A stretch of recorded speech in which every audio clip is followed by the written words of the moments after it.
Muchas gracias por acompañarnos en una nueva edición de este programa. Les habla Ezequiel Trumper. Tenemos mucha información para compartir con todos ustedes. Hoy vamos a empezar con un saludo especial, cosa que nunca hacemos, pero esta vez ustedes van a concordar conmigo de que se lo amerita. Quisiera desearle un muy feliz cumpleaños a una oyente de este programa de hace muchísimos años, se llama Fermina Aguirre, que es peruana, vive en St. John Park en Sydney y que hoy cumple 100 años de vida. Así que su hijo me ha pedido que la salude en un día como este, ya que ella siempre escucha estos programas desde hace muchos años. Así que aquí, señora, le mandamos un cordial saludo. 100 años es una hazaña y marca de que usted realmente tiene unos, espero que no solamente haya vivido estos años, que seguramente los ha vivido con felicidad con su familia, sino que además tiene tantas cosas para contar y compartir de todo lo que ha visto. Así que muchas gracias por escucharnos y mis felicidades desde tan lejos. A usted y a toda su familia, por supuesto, que debe estar muy orgullosa de usted junto con sus hijos, nietos y ya supongo ya bisnietos también a esta altura, ¿verdad?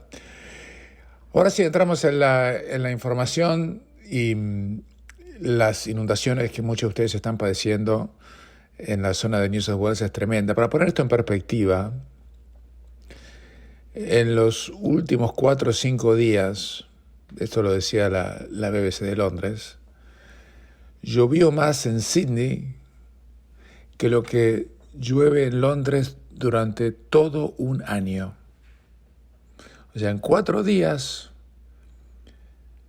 desde el viernes al lunes de la semana pasada, de esta semana, del viernes pasado al lunes de esta semana, de hoy, de esta semana, llovió 4 veces, llovió más de lo que llueve en Londres, que no es el desierto, la aclaro, durante todo un año.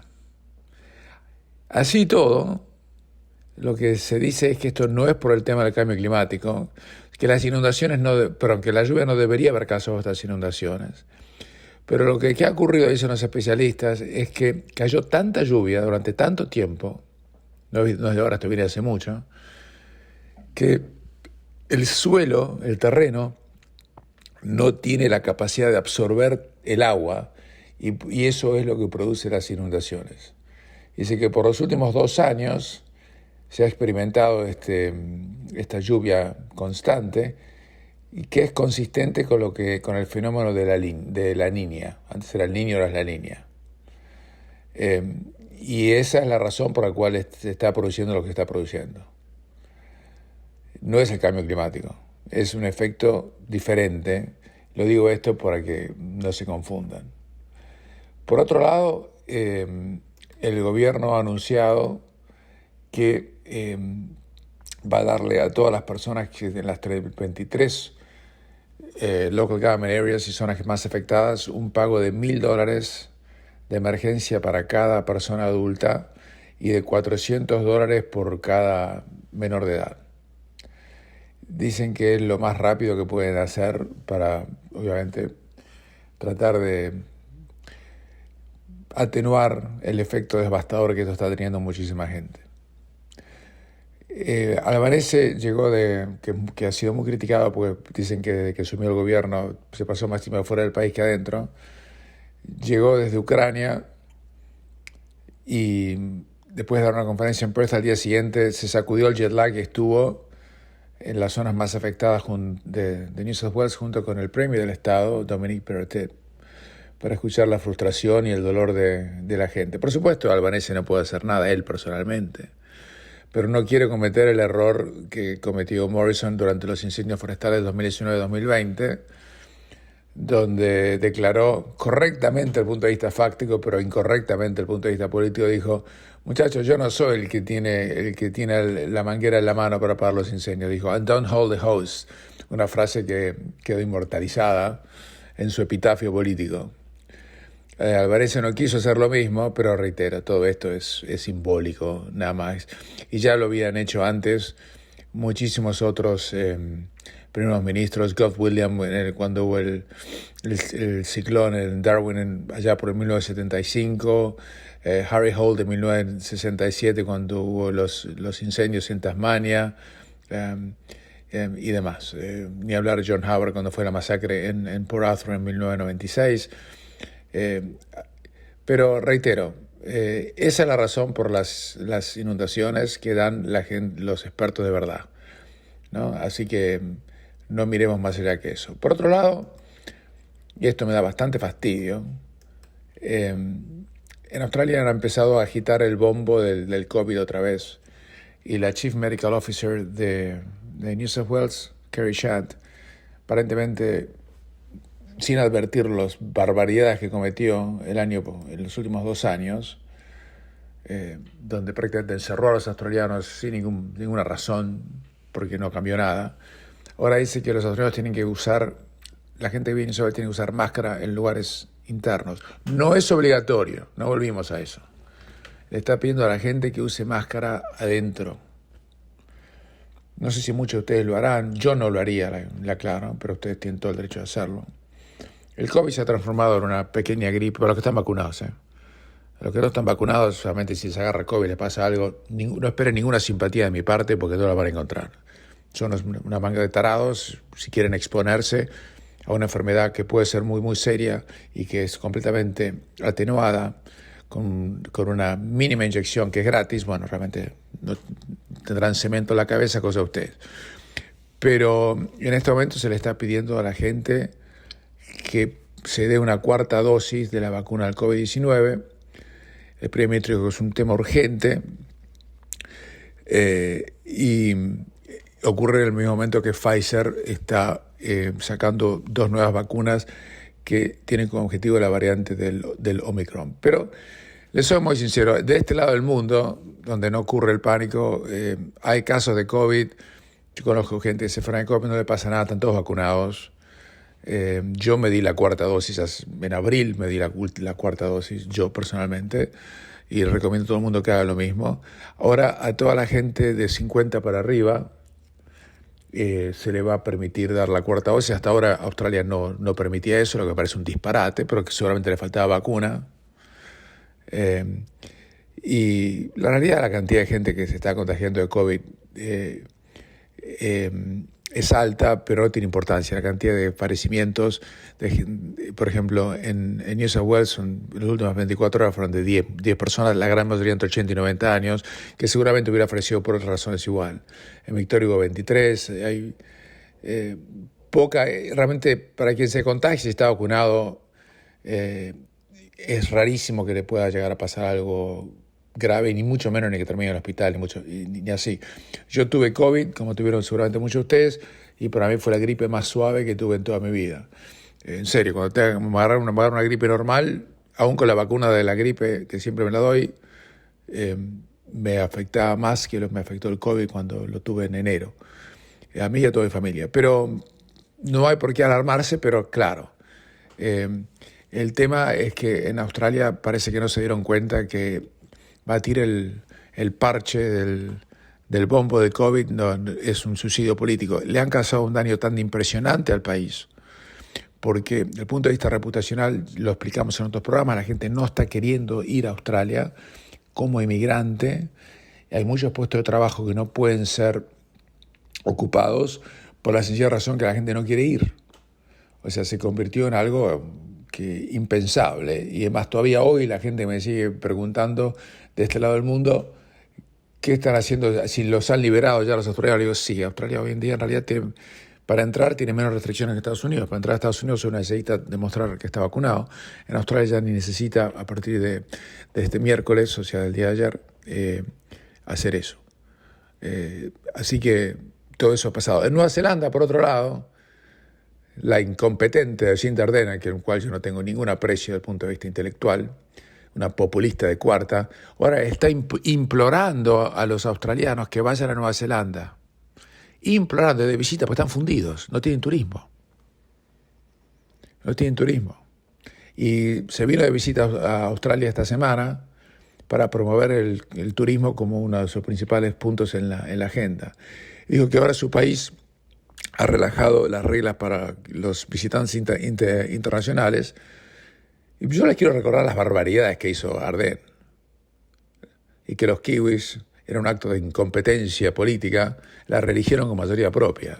Yo sé que nos están escuchando en Nueva Zelanda, este programa va por 2 radios neozelandesas, y yo no puedo creer, Yo nunca voté por ella, le aclaro, yo voto en esas elecciones, yo nunca voté por ella.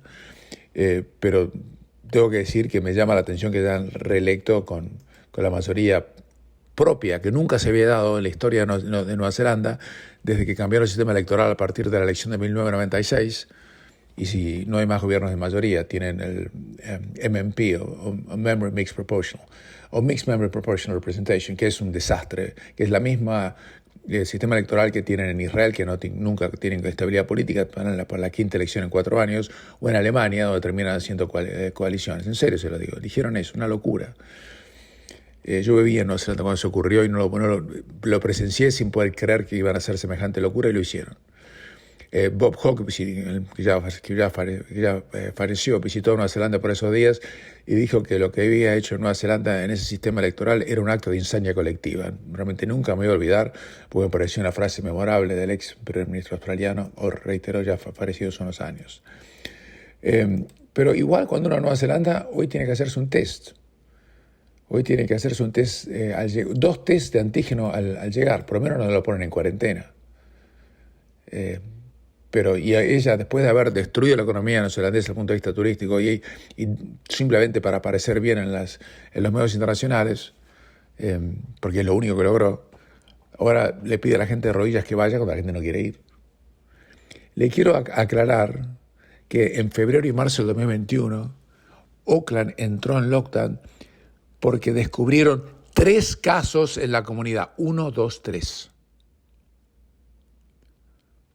Y después, eso fue en febrero o marzo, en agosto del año pasado, no hace 100 años, hace menos de un año, toda Nueva Zelanda entró en un lockdown leve de fase 4 por 2 semanas porque encontraron un caso en la comunidad, 1. Y después ella, esta loca, incompetente, creó un sistema de semáforos para poder entrar a los negocios con luces verdes, amarillas, que nadie entendía. Después en diciembre, hace 7 meses, ella demoró reabrir las fronteras, que iban a empezar a abrirse en febrero porque había más casos. Después aumentó en diciembre del 2021, hace 7 meses también, la cantidad de días que uno tenía que estar en cuarentena a 10, cuando Australia en ese momento ya no tenía más cuarentena para nadie. Y la gente ahí se empezó a cansar de ella. Sus índices de popularidad del país han bajado estrepitosamente. En enero hizo el acto de populismo más ridículo que vi en mi vida. Dijo que ella iba a cancelar su propia boda porque encontraron 9, 1, 2, 3, 4, 5, 6, 7, 8, 9 casos en el país. Y recién en marzo empezó a dejar entrar a gente vacunada sin entrar en cuarentena en marzo de este año. A partir de mayo recién, en Nueva Zelanda se puede entrar si uno pertenece es ciudadano de algunos países, como Gran Bretaña, Estados Unidos y demás. Los demás no. Y recién en agosto de 2022, o sea, el mes próximo, recién en ese momento le va a permitir a todas las personas de cualquier nacionalidad, recién el mes que viene, que entren al país si están vacunados y hacen 2 test antígenos cuando llegan. Pero ¿por qué no te vas a freír churros? Yo no iría a Nueva Zelanda ni que me pagaran el pasaje ni así. O sea, y ahora se viene ella a Australia a pedir que los australianos vayan a esquiar a ese país. No vayan. Denles una lección, que no se juega con la salud mental y la economía de un país para ella hacerse popular, como ella utilizó groseramente el COVID durante los últimos 2 años. Espero que los neozelandeses le echen a las patadas en la próxima elección del año que viene. A las patadas. Porque es lo menos que se merece. Y ahora sí, hacemos una pequeña pausa y nos vamos a cosas más importantes. La situación internacional es tétrica. Le vengo diciendo hace varios programas que Rusia está ganando la guerra en Ucrania, cosa que usted no lee habitualmente en los medios normales, pero es la verdad. Está prácticamente controlando Putin toda la zona del Donbass. Él no quiere controlar el resto de Ucrania, quiere controlar la parte del este y del sur. Y la masacre que continúa. la presidenta de la Unión Europea llamó a prepararse para fuertes bajas en el suministro de gas ruso, incluso un corte completo, y dijo que si eso pasa, Europa podría sufrir una grave recesión, porque están pensando que Rusia le puede cortar el chorro completamente. Y dijo que varios Estados miembros de la Unión Europea son de los más dependientes del suministro ruso de gas y tienen que poner en marcha planes de contingencia ante los posibles cortes de cara al próximo invierno, por supuesto el invierno boreal que empieza en noviembre y diciembre, pero dicen que alguna resolución van a lograr. O sea que la guerra va para largo. Y dijo, nos tenemos que preparar para más disrupciones del suministro de gas, incluyendo un corte completo por parte de Rusia. Digo que hoy 12 Estados miembros, 12, se ven afectados parcial o totalmente por reducciones del suministro de gas, y es obvio que Putin sigue usando la energía como arma. Por eso, dijo, la Comisión ya está preparando un plan de emergencia europeo, bla, bla, bla, vamos a ver con qué se da. Mientras tanto, Zelensky, que está presidiendo como Putin está destruyendo su país, pero del cese del fuego ni hablar, apuesta a que la reconstrucción de Ucrania sirva para convertir al país en el más libre de Europa. ¿Saben los negociados que van a hacer con la reconstrucción de Ucrania? Y dijo, no se trata solo de lo que debemos hacer ahora, dice Zelensky, después de nuestra victoria. ¿De qué victoria estás hablando? O en los años siguientes, sino también de lo que tenemos que hacer ahora.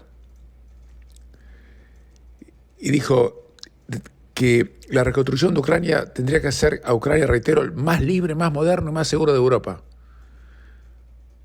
En todos los sentidos de la palabra, dijo. En particular en lo que respecta al estado de nuestro medio ambiente. Estoy seguro que lo vamos a hacer. Dijo, no se trata solo de lo que debemos hacer después de nuestra victoria. Sigue diciendo eso. Sino también lo que tenemos que hacer ahora. Dijo que la reconstrucción de nuestro estado no solo la restauración de los muros que teníamos, y ha subrayado la importancia de preparar escuelas y universidades para el próximo año académico. No sé, como si viviera en otro planeta, seguramente. Putin, por otro lado, volvió a hacer una puesta en escena con su ministro de Defensa. Él le ordenó continuar la ofensiva en la zona del Donbass. Y dijo que las tropas que formaron parte de la campaña en Lugansk deben descansar y recuperar su capacidad de combate, pero las otras unidades, incluidas agrupaciones en el este y el oeste, deben cumplir sus tareas según los planes establecidos. Confío que en las otras direcciones sucederá lo mismo que ha ocurrido hasta ahora en la de Lugansk, donde han ganado. Mientras tanto, las armas que han llegado desde Occidente, que han costado miles de millones de dólares, no han torcido el rumbo de la guerra criminal que el sociópata que es Putin ha desatado. Pero mientras en la economía está pasando algo interesante. Las bolsas, ustedes saben, han caído brutalmente. Su cuenta de pensión, de retiro, superannuation, de inversión, lo que sea, han sufrido bajas espectaculares. Todo lo que ganaron de la pandemia, todo se fumó, todo, no quedó nada. Todo. ¿Hasta cuándo va a seguir eso? Bueno, interesantemente el precio del petróleo está empezando a bajar. Y usted mira, ¿pero por qué está empezando a bajar? Está empezando a bajar porque se ve que se viene una recesión. Y cuando hay una recesión, baja el consumo energético en particular, y entonces hay menos demanda por petróleo. Le voy a dar un ejemplo. Cuando vino la crisis financiera internacional en 2008, el petróleo estaba a 150. Después bajó a 60. Se lo digo en serio, esto es un dato, no es una opinión. Entonces empieza a bajar el petróleo. Lo mejor que puede pasar para que dejen de subir las tasas de interés es que las noticias sean pésimas. Es increíble lo que le digo, pero es así. Más recesión, más desempleo hace que suban menos las tasas. Y empiece a poquito a reflotar los mercados de valores que miran hacia el futuro, que ven que se está llegando al punto de suba máxima de tasas. Pero, claro, una cosa es eso y otra cosa es ver lo que está pasando en el mundo real. donde los negocios, la gente que tiene comercios, están viendo, especialmente en Australia, en Estados Unidos, están viendo que se viene una recesión, mientras los costos fijos que ellos tienen siguen subiendo. Y eso es un grave problema. Y es lo que va a provocar el desempleo y es lo que va a provocar la recesión. Se vienen épocas tremendamente malas. Encima, en Estados Unidos, como desde que Trump dejó de ser presidente, el presidente Biden tomó una política para mejorar el cambio climático. Se están hablando de dos cosas: mejorar o atenuar, la opinión de él, no sé. Cada uno saque la conclusión que quiera. No hay más producción de energía como había antes. De manera tal que hasta en Estados Unidos, la potencia número 1 del mundo, se está hablando que puede llegar a haber cortes eléctricos, cosa que en la vida, eso podía pasar cuando yo me crié en la Argentina, pero en Estados Unidos un corte eléctrico, no se puede creer. Metafóricamente, la gente a Biden le va a decir de todo.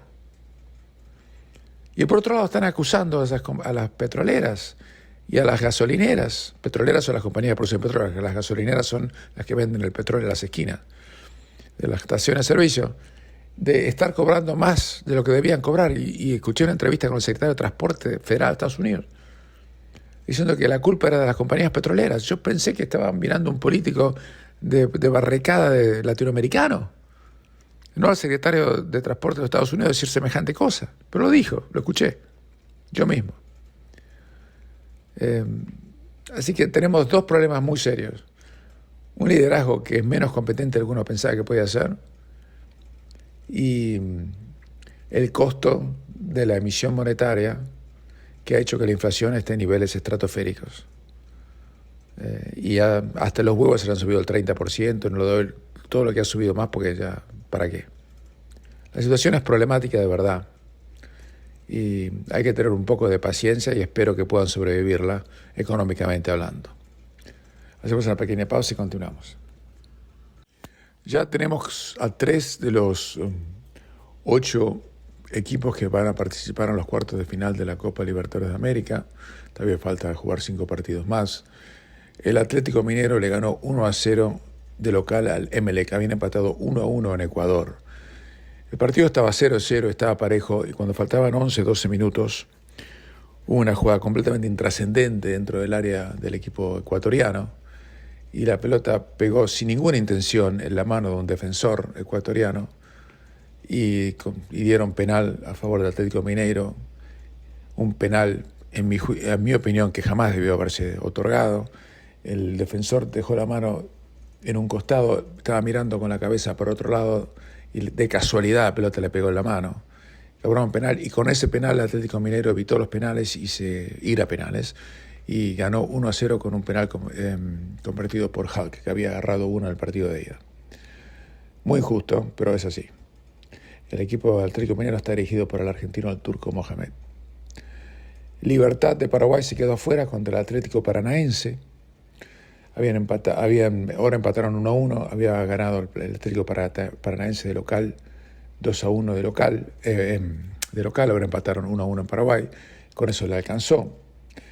Y después Boca, que había empatado con Corinthians 0-0 en la cancha de Corinthians la semana pasada, le pegó un baile bárbaro durante todo el partido al equipo de Corinthians, y lo único que hizo fue colgarse el travesaño y defenderse. Tenía muchos jugadores lesionados.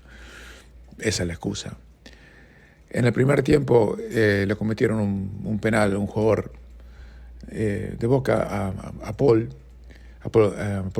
Fernández creo que era, y Benedetto ejecutó el penal y se estrelló en la base del poste. Después Boca tuvo otra chance más por Benedetto, que se perdió un gol solo frente al arco. Lo pelotearon especialmente el primer tiempo, el segundo tiempo se quedaron sin piernas. El Corinthians creo que pateó un tiro al arco en todo el partido, que fue a las manos del arquero, que ni jugó. Y después no lograron la diferencia, terminaron 0-0 y fueron a los penales. Aquí,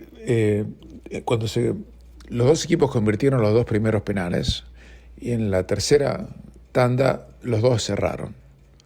Después un jugador de Corinthians cerró un penal más y Boca, si convertía el penal, el quinto.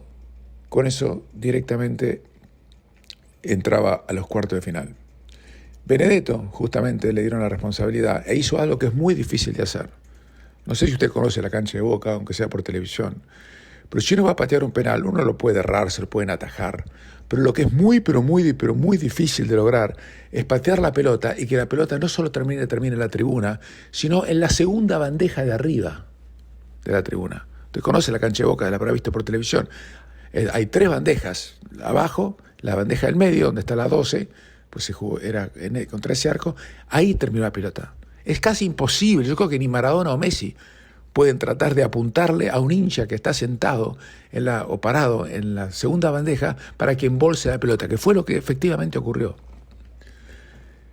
Después siguió la tanda de penales y a pesar de que el arquero de Boca atajó 2, no alcanzó y Corinthians se clasificó injusta, pero legítimamente para los cuartos de final.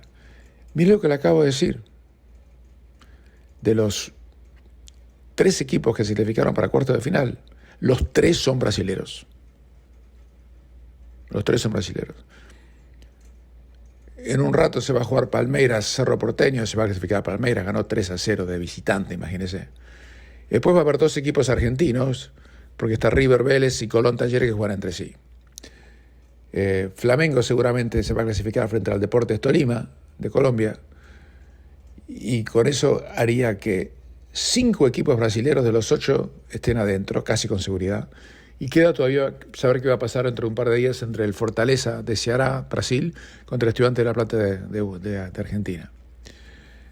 Si Fortaleza se clasifica, habría 6 equipos brasileños en los cuartos de final y 2 equipos argentinos. Eso de alguna manera está marcando, o estaría marcando, porque los resultados no van a ser mucho más difíciles, mucho más materialmente diferentes, lo que acabo de decir, lo que está pasando en el fútbol latinoamericano. Mientras tanto, echaron ya formalmente a Mauricio Pochettino del PSG, le dieron una suculenta indemnización, por la cual seguramente no va a tener que trabajar el resto de su vida, y pusieron como técnico a Christopher Galtier, que era el ex técnico del Nice, el equipo de Niza, que incluso pagaron no sé cuántos millones de euros para que como tenía contrato con el Nice, para que lo liberen. Como si la plata creciera en los árboles, como igual es el equipo, el PSG es propiedad de un Estado, no un club, una sociedad anónima, ni nada parecido. Así se lo han puesto. Pero Messi ya se está entrenando, volvió una semana antes de sus vacaciones, podía realmente regresar a los entrenamientos la semana próxima, volvió una semana antes. Yo creo que Messi tiene entre ceja y ceja el Mundial de Qatar que empieza en noviembre, y el PSG me lo va a usar casi como banco de pruebas en su última temporada, seguramente, casi con certeza, en Europa. Messi tiene 35 años, va a cumplir 36 el año próximo. Cuando termine su contrato con el PSG, yo creo que seguramente será vecino de quien les habla en la Florida, porque vendrá a jugar a la MLS y se habla que va a venir a jugar acá en Miami. Y les habló así que el Trump, será hasta la próxima.